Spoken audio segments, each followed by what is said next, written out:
Assalamu alaikum. Welcome to the next lecture in software engineering course. And today we discuss the lecture number 10. Lecture number 9 we discuss the basic requirement specification document. We discuss the major structure of the SRS document, and I describe the all the elements of the SRS document. और मैं उम्मीद करता हूँ कि आपने उस को detail से देख लिया होगा और उसको किताब से भी पढ़ लिया होगा, और उसके स्ट्रक्चर के जो मेजर हिस्से थे उनको मैं उम्मीद रखता हूँ कि आप याद कर लें, ताकि जहन में रहे कि आपके उसके कौन कौन से बुनियादी जो पॉइंट्स हैं या एलिमेंट्स हैं उनका आपको पता होना चाहिए।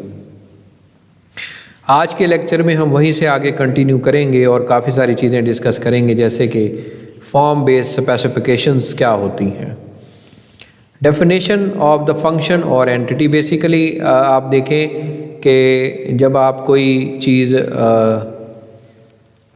फॉर्म की शक्ल में यूज़र से लेते हैं, फॉर्म यही आपको जॉब का फॉर्म फिल करते हैं आजकल वेब पे, या कोई और रजिस्ट्रेशन का फॉर्म फिल करते हैं, वो बेसिकली फॉर्म बेस्ड होती हैं चीज़ें। तो डेफिनेशन ऑफ द फंक्शन और एंटिटी, उसमें बेसिकली फ़ंक्शन को डिस्क्राइब करना चाहिए कि भाई वो फंक्शन क्या करेगा, इनपुट कौन सी आप लेंगे और कहाँ से वो इनपुट आएंगी, आउटपुट को डिस्क्राइब करना चाहिए भाई उस कोरस्पॉन्डिंग इनपुट के बदले में हमें क्या आउटपुट मिलेगी और कहाँ से आएगी।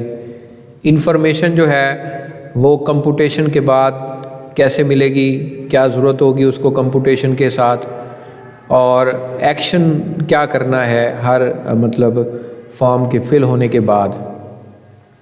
प्री और पोस्ट कंडीशंस होती हैं कुछ, उनको भी देखा जाए अगर हैं तो, और साइड इफ़ेक्ट्स भी अगर कोई हैं तो वो भी देखे जाएं। यहाँ पे अब मैं आपको दिखा रहा हूँ स्ट्रक्चरल स्पेसिफिकेशन, जो हमने रिक्वायरमेंट लास्ट लेक्चर में देखी थी, उसको अगर आप यहाँ पे देखें कि हम यहाँ पे बेसिकली इंसुलिन पंप जो है उसकी रिक्वायरमेंट की बात कर रहे हैं कि लास्ट टाइम हमें कहा गया था, जो रिक्वायरमेंट दी गई थी उसको अब हमने यहाँ डिस्क्राइब किया है एक स्ट्रक्चरल वे में कि फंक्शन है compute insulin dose safe sugar level. अब ये देखें मैंने इसको एक नाम दिया कि भाई ये करेगा, ये डिस्क्रिप्शन वही दे दी जो मुझे वहाँ पता चली थी कि डोज कंप्यूट करनी है इंसुलिन की कि करंट शुगर लेवल को मेजर करने के बाद, और सेफ जोन जो है वो 3 से 7 यूनिट है।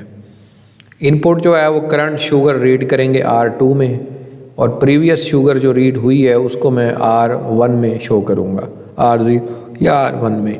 R0 का मतलब ये है कि पिछली 2 शुगर लेवल देख लूँगा, एक R0 होगी एक R1 होगी, इन दोनों को एज ए इनपुट के तौर पे लूँगा। सोर्स जो है वो मेरे पास कोई सेंसर होगा जिससे मैं शुगर चेक करूँगा, या पुरानी जो शुगर पहले से की हुई हैं वो पड़ी होंगी मेमोरी में, वहाँ से मैं उसको चेक करूँगा। फाइनली कैलकुलेट करने के बाद मैं डोज कंप्यूट करूँगा कि भाई कितनी इसको डोज अब डिलीवर करनी है, और डेस्टिनेशन जो है वो मेन कंट्रोल लूप है, वहाँ वापस जाएंगे। एक्शन क्या होगा, अब डोज हम कंप्यूट करेंगे, अगर वो 0 है तो शुगर लेवल स्टेबल और फॉलिंग, और if the level is increasing but rate of increasing and decreasing. अब ये सारी डिटेल है जो कि आप पढ़ लेंगे। और रिक्वायरमेंट जो है 2 previous reading should do rate of change sugar level can be computed. वही पिछली 2 प्रीवियस जो हमारी शुगर लेवल्स थे उनको साथ हम रख के आगे कंप्यूट करेंगे। प्री कंडीशन ये है कि जो इंसुलिन है वो रिज़र्व ओवर कंटेन हो, उसमें जो हम मिसाल के तौर पर डोज जितना देना चाहते हैं वो उसमें मौजूद हो। पोस्ट कंडीशन ये है कि जब ये काम मुकम्मल हो जाएगा तो हम R0 को R1 की वैल्यू दे देंगे और R1 को R2 की, क्योंकि पिछली 2 है ना, अब एक नई आ गई है तो वो जो तीसरी थी उसको ख़त्म कर दें। अब 2 हमारी अब वाली हो जाएगी, उससे एक पीछे वाली हो जाएगी, इसलिए वो ख़त्म कर दें। साइड इफ़ेक्ट नॉन है, तो हमने पूरा ये एक रिक्वायरमेंट्स जो हैं वो डिस्क्राइब कर दी हैं। इसी चीज़ को हम आगे टेबुलर वे से भी डिस्क्राइब कर सकते हैं, यानी एक टेबल की शक्ल में भी कर सकते हैं। मैं डायरेक्ट आपको टेबल की तरफ ही ले चलता हूँ। ये देखें कि ये वो टेबल है अब यहाँ पे बेसिकली कंडीशन है कि अगर शुगर लेवल जो है वो R2 जो है वो R1 से कम है तो कंप्यूट डोज 0 देनी चाहिए, बराबर है तब भी 0, और अगर ये इंक्रीज़ कर रहे हैं डिक्रीज़ कर रहे हैं तब भी यहाँ पे 0 होगी। शुगर लेवल अगर इंक्रीज़ हो रहा है यानी पिछले से, तो फिर अब आप देखें कि मैं ये कंप्यूट कर रहा हूँ R2 को R1 से माइनस किया और 4 पे डिवाइड किया, जो भी होगी वो इंसुलिन उसको फिर दी जाएगी राउंड फिगर। तो ये बेसिकली आप इससे अंदाज़ा लगा सकते हैं कि मैं किस तरीके से ये चीज़ें हैंडल करता हूँ। तो ये टेबल आप फिर देख लें इसको एक नज़र। तो आगे चलते हैं, जो हमारे आज के लेक्चर का मेन टॉपिक है उसको हम डिस्क्राइब कर लेते हैं, जो है रिक्वायरमेंट इंजीनियरिंग प्रोसेस, जो कि बहुत इम्पॉर्टेंट टॉपिक है और काफ़ी अहम है इस रिक्वायरमेंट इंजीनियरिंग फेज़ के अंदर। यानी हम रिक्वायरमेंट इंजीनियरिंग के अंदर एक प्रोसेस इस्तेमाल करते हैं और उसको फॉलो करके हम ये सारा काम करते हैं। ऐसे नहीं कि हम खुद से कोई चीज़ अज्यूम करके ये काम करना शुरू कर दें। The process is use to for the requirement engineering very widely depending on the application domain.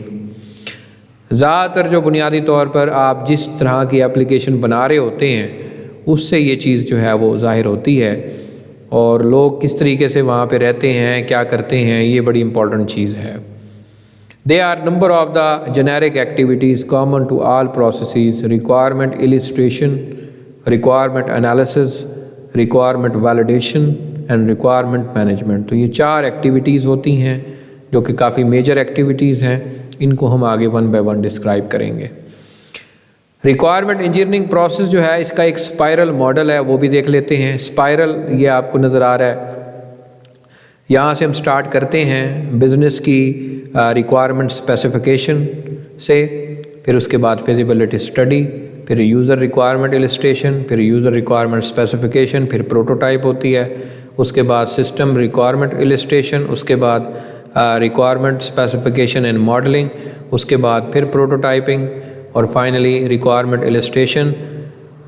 Finally यहाँ पे रिव्यूज़ होते हैं। अब इसमें क्वाडिक्स हैं, ये वाला हिस्सा रिक्वायरमेंट इलिस्ट्रेशन का होता है, ये वाला रिक्वायरमेंट स्पेसिफिकेशन का होता है, ये वाला हिस्सा रिक्वायरमेंट वैलिडेशन का होता है। यहाँ पे हम बेसिकली चेक करते हैं कि जो रिक्वायरमेंट्स हमने बनाई हैं तो वो ठीक हैं। फाइनली हमारे पास लास्ट में वो डॉक्यूमेंट आ जाता है SRS, जिसको हम बोलते हैं रिक्वायरमेंट्स डॉक्यूमेंट वाला, जो लास्ट टाइम जिसके बारे में हमने डिटेल से डिस्कशन किया था। तो ये काफ़ी इम्पॉर्टेंट मॉडल है, इसको आप फिर एक नज़र देख लें। सबसे पहला जो फेस होता है या एक्टिविटी होती है उसको हम कहते हैं रिक्वायरमेंट इलिस्ट्रेशन और एनालिसिस। इलिस्ट्रेशन का मतलब होता है रिक्वायरमेंट डिस्कवर करना, तलाश करना। तो इसको हम रिक्वायरमेंट इलिस्ट्रेशन भी कहते हैं, रिक्वायरमेंट डिस्कवरी भी कहते हैं। तो दोनों इसके नाम हैं, इनको इंटरचेंजेबली वर्ड्स जो हैं वो यूज़ किए जाते हैं। Involve the technical staff working with customer to find about the application domain. Requirements basically तलाश करना या डिस्कवर करना, ये आप टेक्निकल स्टाफ के साथ मिल के, कस्टमर के साथ मिल के और टेक्निकल स्टाफ के साथ मिल के उस एप्लीकेशन डोमेन से रिक्वायरमेंट्स जो हैं वो डिस्कवर करते हैं। And the services that are system should provide the system operational constraints. तो बेसिकली सिस्टम क्या सर्विसेज दे रहा है और क्या उसके ऑपरेशनल कंस्ट्रेंट्स हैं, तो ये दोनों चीज़ें बताती हैं। रिक्वायरमेंट्स के बारे में मैंने कहा था, एक तो वो सिस्टम की सर्विसेज होती हैं, दूसरा उसके कोई रिस्ट्रिक्शन है या कोई कंस्ट्रेंट्स हैं, वो चीज़ जो है वो दोनों चीज़ें मिल के एक रिक्वायरमेंट को बनाती हैं। इसके अलावा में involve end users, manager, engineers and maintenance, domain expert, trade unions, they are also called the stakeholders. तो इनको स्टेक होल्डर्स कहेंगे। ये सारे इन्वॉल्व होंगे रिक्वायरमेंट इलिस्ट्रेशन के फेस के अंदर, और जाहिर है इनका होना ज़रूरी है। इन्हीं से ही हम आगे डिस्कशन करके रिक्वायरमेंट्स को डिस्कवर करेंगे। तो ये पहला फेस हो गया। अब रिक्वायरमेंट एनालिसिस में नॉर्मली तौर पे जो प्रॉब्लम्स आती हैं उनको भी आप देख लें कि stakeholder don't know about what they really want. यानी जो स्टेक होल्डर्स हैं उनको खुद ही नहीं पता कि वो चाहते क्या हैं। शायद नॉलेज कम होने की वजह से, शायद वो थोड़ा सा कंफ्यूज्ड हों रिक्वायरमेंट्स के हवाले से। अगर ये मतलब इशू आ रहा है तो जाहिर है ये प्रॉब्लम क्रिएट करेगा आपको एनालिसिस के दौरान। Stakeholder express the requirement is their own terms. ये बात तो पहले भी मैं बता चुका हूँ।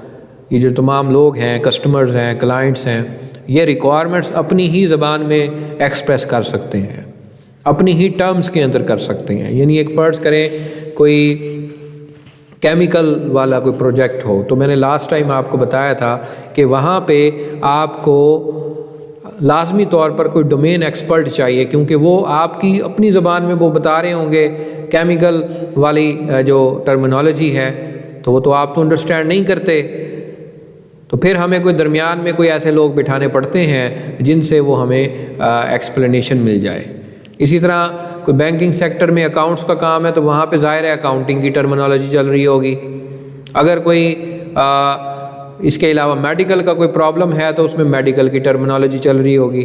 तो हमारे पास इसके बरक्स कोई और हल नहीं है कि हम कोई डोमेन एक्सपर्ट साथ बिठा के इस चीज़ को रिजॉल्व करें। Different stakeholder may have conflicting requirements. Stakeholder क्योंकि बहुत ज़्यादा होते हैं, टेक्निकल यूज़र्स होते हैं, डोमेन एक्सपर्ट होते हैं, सॉफ्टवेयर डेवलपर होते हैं, रिक्वायरमेंट इंजीनियर्स होते हैं, जब ये मिल के रिक्वायरमेंट्स बना रहे होते हैं तो ऐसा हो कि इनके दरमियान कोई कन्फ्लिक्ट क्रिएट हो जाए, एक की बात दूसरे को समझ ना आए, जिसकी वजह से कन्फ्लिक्ट हो सकता है। ये भी एक प्रॉब्लम क्रिएट करेगा। ऑर्गेनाइजेशनल एंड पॉलिटिकल फैक्टर में इन्फ्लुएंस द सिस्टम रिक्वायरमेंट। ये ऑलरेडी मैं पहले बता चुका हूँ कि कुछ ऑर्गेनाइजेशन फैक्टर, पॉलिटिकल फैक्टर्स, एक दूसरे से मतलब हसद करना, गिबत करना, ये इस तरह की जो बीमारियाँ होती हैं, अगर ये टॉप मैनेजमेंट और लोगों की कंपनियों के दरमियान हों तो फिर वहाँ पे ज़ाहिर है ये भी सिस्टम की रिक्वायरमेंट को असरअंदाज करेंगी। Requirement change during the analysis process, the new stake may emerge and business environment में भी चेंज। अगर कोई एनालिसिस के दौरान रिक्वायरमेंट बदल जाए तो फिर और प्रॉब्लम क्रिएट हो जाती है, और ये भी एक प्रॉब्लम है। तो ये कई तरह की प्रॉब्लम्स हैं जो कि मुख्तलिफ सिनेरियो में हम देखते हैं। तो रिक्वायरमेंट इलिस्ट्रेशन और एनालिसिस जो है वो काफ़ी इम्पोर्टेंट फेस है। Software engineer work with a range of software system stakeholders to find out about the application domain, के application domain जो है उसको समझेंगे तो तभी आप, जब ज़ाहिर है डोमेन एक्सपर्ट लोग होंगे, आप उनकी टर्मिनोलॉजी को अंडरस्टैंड करेंगे तो तभी ये चीज़ मुमकिन हो सकती है। And it services that the system should be provide the required system performance, hardware constraints and other system। ये सारी चीज़ें इस स्टेज के ऊपर हमें डिफाइन करनी पड़ती हैं, और अगर हमें कोई प्रॉब्लम है तो जाहिर है उसको इसी स्टेज के ऊपर सॉल्व किया जाए। अब इसमें जो रिक्वायरमेंट इलिस्ट्रेशन और एनालिसिस की फेस है, उसमें फिर आगे फर्दर स्टेजेस होती हैं, जिसमें रिक्वायरमेंट डिस्कवरी है, रिक्वायरमेंट क्लासिफिकेशन एंड ऑर्गेनाइजेशन है, requirement prioritisation and negotiation and requirement specification. तो इस फेज़ के बाद हमारे पास ये 4 एक्टिविटीज़ अंदर चलती हैं। इनको भी हम आगे वन बाय वन देखेंगे। इसको डायग्रामेटिकली मैंने यहाँ पे शो किया है कि रिक्वायरमेंट डिस्कवरी, उसके बाद रिक्वायरमेंट क्लासिफिकेशन एंड ऑर्गेनाइजेशन, उसके बाद रिक्वायरमेंट प्रायोरिटाइजेशन एंड नेगोशिएशन, और फाइनली रिक्वायरमेंट स्पेसिफिकेशन। और ये लूप है, अगर यहाँ पे कोई प्रॉब्लम है तो हम दोबारा इन चीज़ों को फोकस करेंगे और उस प्रॉब्लम को ख़त्म करेंगे। यहाँ पे अब उनको मैंने थोड़ा सा एक्सप्लेन कर दिया है। रिक्वायरमेंट डिस्कवरी में बेसिकली रिक्वायरमेंट्स को डिस्कवर किया जाता है स्टेक होल्डर्स के ज़रिए, डोमेन एक्सपर्ट्स के ज़रिए, क्लाइंट के ज़रिए, टेक्निकल यूज़र्स के ज़रिए। And domain requirement are also discovered at this stage. आपको याद होगा इस चैप्टर के शुरू में मैंने डोमेन रिक्वायरमेंट्स बताई थी आपको, वो भी स्टेज के ऊपर डिस्कवर की जाती हैं। उसके बाद जब हम रिक्वायरमेंट्स इकट्ठी कर लेते हैं तो फिर उनको आगे क्लासिफाई किया जाता है डिफरेंट ग्रुप्स के अंदर, यानी उनके ग्रुप्स बना दिए जाते हैं, और जिस ग्रुप में जो रिक्वायरमेंट्स रिलाई करती है उसको उसी में डाल दो, और फिर उनको क्लस्टराइज कर देना है, उनकी प्रॉपर ऑर्गेनाइजेशन करनी है, सीक्वेंसिंग करनी है, फाइनली फिर प्रायोरिटाइज करना है, यानी उनमें से वो रिक्वायरमेंट्स आपने आइडेंटिफाई करनी है जो बहुत ही ज़्यादा क्रिटिकल हैं और हाई उनकी प्रायोरिटी है, उनको आप टॉप पे कर देंगे, और जो कि डिज़ायरेबल हैं और मतलब थोड़ी कम उनकी डिज़ायरेबिलिटी है, उनको आप लोअर लेवल के ऊपर ऐड करते जाएंगे। तो इस तरह रिक्वायरमेंट्स के जो कन्फ्लिक्ट्स हैं वो भी ख़त्म हो जाएंगे और आपके पास एक स्केड्यूल भी बन जाएगा कि कौन सी रिक्वायरमेंट पे पहले काम करना है। एंड देन आखिर में रिक्वायरमेंट स्पेसिफिकेशन है। ये सारी चीज़ें आप लिख देंगे एक डॉक्यूमेंट पे, तो वो बेसिकली इसकी स्पेसिफिकेशन बन जाएगी। उसके बाद रिक्वायरमेंट इलिस्ट्रेशन में जो प्रॉब्लम्स आती हैं उनको भी देख लेते हैं। स्टेक होल्डर्स जो है वही कि जो वो चाहते हैं, उनको ये नहीं पता हो कि क्या करना चाहते हैं, वो क्लियर नहीं होते, पर्सपेक्टिव क्लियर नहीं होता, ऑब्जेक्टिव क्लियर नहीं होता। Stakeholder express requirement in their own terms. Stakeholder की जो रिक्वायरमेंट्स हैं वो अपनी टर्म में होती हैं। ये वही हैं जो मैंने अभी लास्ट टाइम आपको बताए थे, तो इनको देख लेंगे आप। उसके बाद अब हम वन बाय वन इन तमाम को डिस्कस करेंगे इस चैप्टर में। सबसे पहले requirement discovery, the process of gathering information about the required existing system and distilling users and system requirement from the information. मतलब वही है कि इंफॉर्मेशन इकट्ठी करनी है, यानी वही हमारे जो स्टेक होल्डर्स हैं उनसे हमने इंफॉर्मेशन इकट्ठी करनी है, सिस्टम की रिक्वायरमेंट्स इकट्ठी करनी है। Interact in the system stakeholders from manager to the external regulators. तो मैनेजर्स जो हमारी ऑर्गेनाइजेशन के होंगे उसके साथ हमने डिस्कशन करना है, और कुछ बाहर के लोग जो कानून जानते हैं, रेगुलेटर्स हैं, उनसे हमने मिलना है, इंटरेक्ट करना है, ताकि रिक्वायरमेंट डिस्कवरी का जो मामला है ये 100% ठीक हो।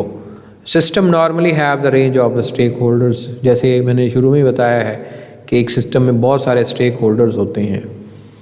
तो जो हमारी केस स्टडी चल रही है मेडिकल सिस्टम वाली, उसके अंदर हम पेशेंट्स जो हैं उनसे इंफॉर्मेशन इकट्ठी कर सकते हैं, डॉक्टर से इकट्ठी कर सकते हैं, नर्सिस से इकट्ठी कर सकते हैं, और इसके अलावा एडमिनिस्ट्रेटर्स लोग होते हैं, मेडिकल रिसेप्शंस लो होती हैं, उनसे इकट्ठी की जा सकती है जो कि पेशेंट की अपॉइंटमेंट की डिटेल रखते हैं।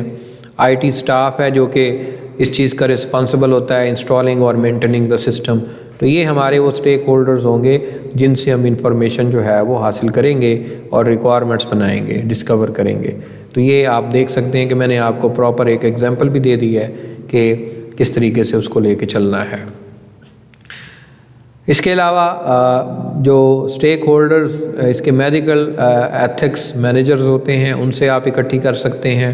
हेल्थ केयर मैनेजर्स हो सकते हैं जिनसे आप मैनेजमेंट की इंफॉर्मेशन ले सकते हैं। मेडिकल रिकॉर्ड स्टाफ हो सकता है जो कि रिस्पॉन्सिबल होता है कि पेशेंट्स को कैसे रखा जाए और किस तरह रखा जाए, उनकी मेडिसिन्स के बारे में डिटेल भी उनके पास होती है। तो ये सारी चीज़ें आप देखें कि ये तमाम वो स्टेक होल्डर्स हैं जिनके ज़रिए हम रिक्वायरमेंट्स जो हैं वो गैदर करेंगे। उसके बाद अब हम आगे चलते हैं, वो टेक्निक्स डिस्कस करेंगे जिनके ज़रिए ये रिक्वायरमेंट्स इकट्ठी की जाती हैं। सबसे जो इंटरव्यूज़ होते हैं, पहली टेक्निक है इंटरव्यूइंग। अब दो तरह के इंटरव्यू होते हैं, फॉर्मल और इनफॉर्मल, और इन दोनों को बेसिकली हम देखेंगे आगे चल के। और टाइप ऑफ इंटरव्यू जो है वो क्लोज एंडेड इंटरव्यूज़ होते हैं, ओपन एंडेड इंटरव्यूज़ होते हैं। क्लोज एंडेड में basically pre determine the list of question, यानी पहले से क्वेश्चंस तय होते हैं कि भाई ये पूछने हैं, वो लिस्ट होगी हमारे पास और वही हम पूछेंगे, उन्हीं के आंसर लेंगे।